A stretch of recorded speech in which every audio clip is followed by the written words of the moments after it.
If you saw my 2.5 year update for the NYPPD motor mount, which is basically a clone of the discontinued torque solution mount, and is the only reason why I went with this brand, you would have seen that I discovered the bushings had prematurely died. They dried out and started falling apart. In fact, I also discovered that they skimped out on me, and there should be no gap there. These two pieces should actually meet in the middle, not have this giant gap. Unfortunately, I've had a difficult time trying to find a replacement bushing, and my PPD no longer exists. Not that I want to reorder another bushing like this from them, and Torque Solution has not been helpful at all. They said that because this is a discontinued model, they don't have the bushings for it. They don't even have the information for the bushings, so I could try to track down another pair.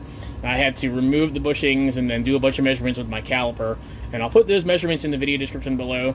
But after several phone calls, I did manage to find a bushing that will be compatible with minor modification.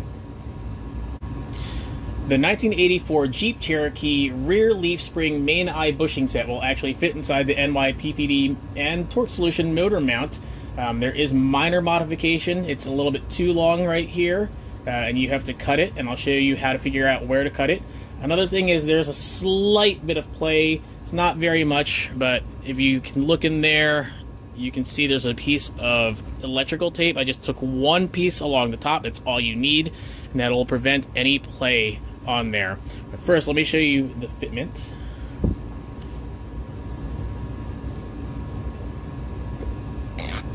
Alright, so that's one side, and there's the other. So you can see that it sticks up that much. So now let me show you how to figure out where to cut that.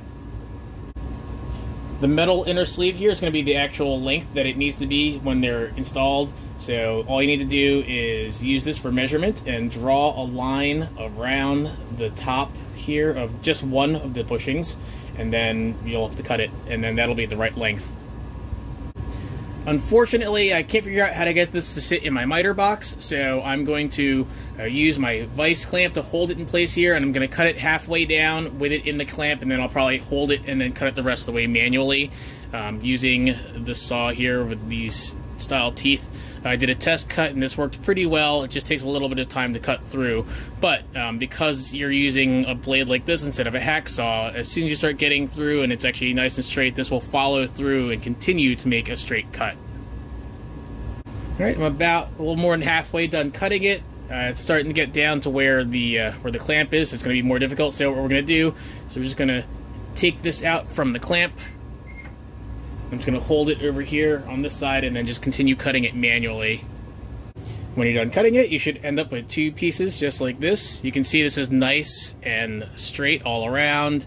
There's a little bit of roughness right here from the bottom cut. Fortunately, it ended up on the side that I'm disposing of, but if it ends up on this side, just take like an X-Acto blade and trim it off to actually trim that little piece right there as well.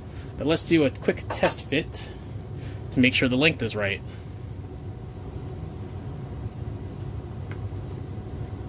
Perfect. That's exactly how it should look. And now we're ready to reinstall it in the mount. So just going to take this, slide this into here, and then take this side, slide that onto there.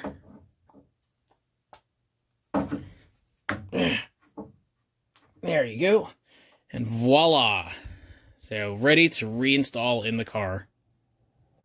Not bad. I managed to swap out the motor mounts in under 15 minutes and get it all torqued to specs. Alright, let's see how much the car vibrates now. Alright, here we go. Wow, I can definitely feel the car starting up now. It's been about 2 weeks since I installed the harder bushing, and the vibrations aren't as bad as I thought. When I'm sitting at idle, I feel a little bit of vibration in the steering wheel and in the pedal, but that's about it. I don't really feel it in my seat. The mirror doesn't vibrate at all. When the car's in motion, again, a little bit of a feeling of vibration in the steering wheel and the pedal. And the only times you really feel the vibration is if you're slowing down to stop and you're downshifting, you may feel it then. Sometimes when you're accelerating from a stop. When you start the car up, you'll definitely feel it shake a lot more. And if you're ever in a situation where you're just in the wrong gear by accident, maybe you've gone over a speed bump and you didn't downshift enough, and then you go to So aside from that and discovering new parts of the car that vibrate, which is an easy fix, that's about the only downsides that I've had with this harder bushing.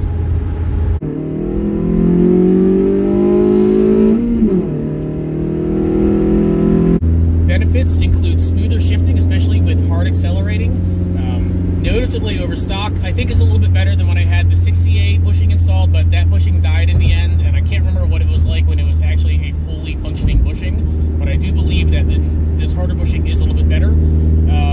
Reduced wheel hop. When I put the factory mount back in, I had a lot of wheel hop when accelerating from a stop, so I had to basically ease off on the pedal. I just got used to accelerating hard, so that will make accelerating harder a lot more easier without the wheels hopping. Now, that's not to say that wheel hop is going to be completely eliminated. I've had it happen once or twice because it's been very cold and wet out, but when it happens, instead of it being like a harsh, like doom, doom, doom, doom, doom, wheel hop, it's more like a doom, doom, doom, doom, doom. So it's faster, it's shorter, and it's a lot easier to recover from that and get traction afterwards. One other thing I also did notice is when doing a hard acceleration, with the factory mount in, I actually spun tires when shifting. If you watch my Greddy exhaust video part 2, in the beginning I do spin tires shifting, and I didn't mean to do it there, it just happened because I had the factory mount back in. But once I put the polyurethane bushing mounts back in, I haven't been able to duplicate that again.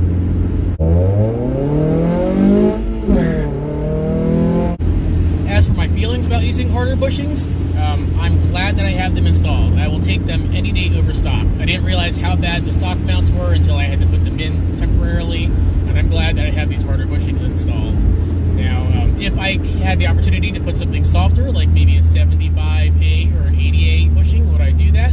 Probably yes. While the vibrations aren't bad in terms of like what I'm feeling, and I can deal with that, sometimes I have cargo in the back because I go to vending events.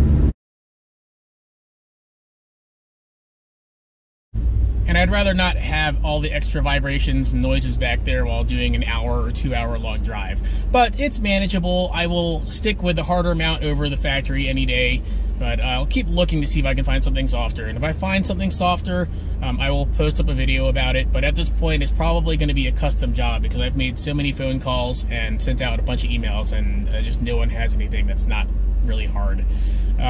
I will experiment with filling the factory motor mount though.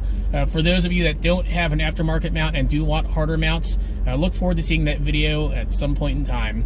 I hope this helps you out if you have an NYPPD or a Torque Solution motor mount and you want a harder bushing, or you need to replace one because it's died. Thanks for watching.